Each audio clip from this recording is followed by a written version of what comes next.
with one of his organizers, a guy who's in Germany, right? The nation state, as we've known it, is going to go under huge stress going forward, that's for sure, because of technology. So at the end of the day, the way I see it is one of the biggest levers is communication change. You go back a long time ago, the communication was unidirectional. You just be able to talk to one person at a time.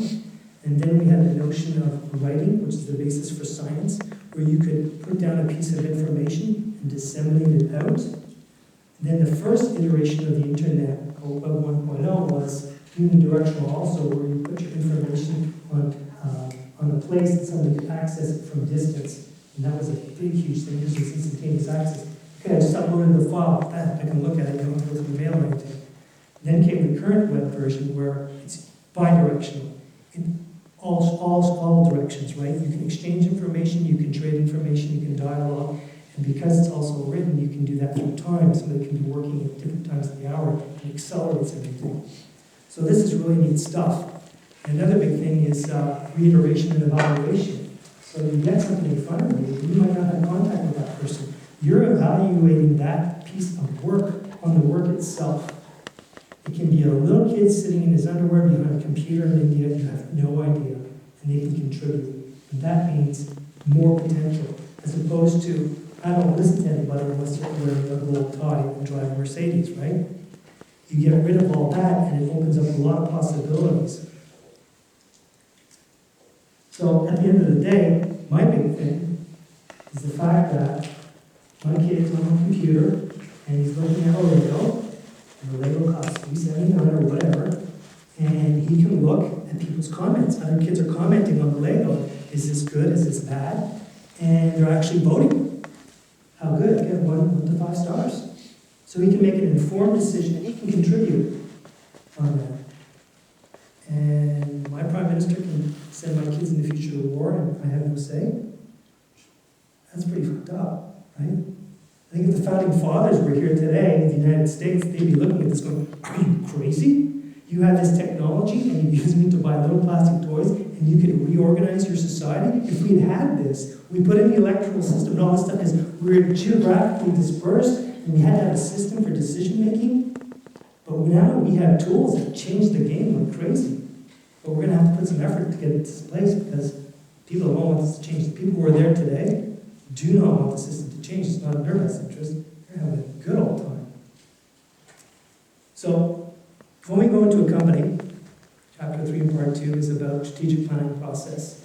We come in and we ask the guys, okay, what do you want to do? Where are we taking this business? What's the plan for the future? And it's very basic. A guy who's an innovator comes up with a product, he's solving a problem, right?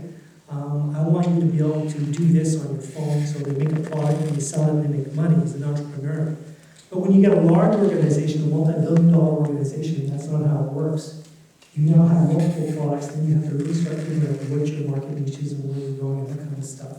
So we walk them through that process, and it's a matter of helping them identify where you want to be, stay focused, what's your path, and let's get there. And I think normally as a society we should be doing the same thing. And what we start with is a SWOT, strengths, weaknesses, and opportunities and threats. We say, what are the strengths? So if I apply that logic and I think, well, we have lots of natural resources actually. We have lots of human resources. We have smart people. We have educated people. We have information technology. We have management systems. I think of our weaknesses, well, our food supplies are being centralized. They're now at risk. They come from far away, right? You've got now stuff, I was reading this morning, they want to take a chicken product in America and they're going to have it exported to China to be processed and then brought back to America. A little bit of gas will be spent on that, I guess, but you think of this, I mean, it just boggles the mind. Human resources, well, we have a problem matching people to the right jobs. I see that in industry, lots of movement.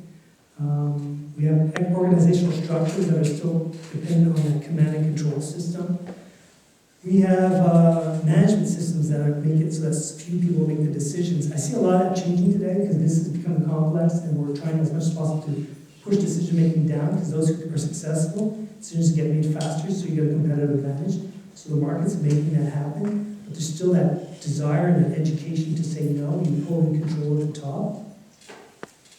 So then you talk about opportunities, well we have lots. I mean, we have information technology at our fingertips. We have a bunch of people that could be exchanging on their ideas in society with the technology. So there's a lot of opportunities for us when I look at the technology that's available to us.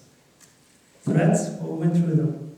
We have control of the media, corrupt and inefficient government, energy costs are artificially controlled.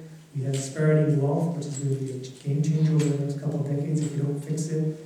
There could be a solar flare or an EMP, which will knock us back to the Stone Ages in a matter of seconds, pretty much, if it ever happens. We have plastic waste, we have peak oil, we have colony collapse sort of with the bees, we have nanoparticles, which is very little research going on understanding how they pollute the environment. So we have a lot of threats, and I don't see any politician dealing with any of them. So one of the things we ask the business and people are, what are your values?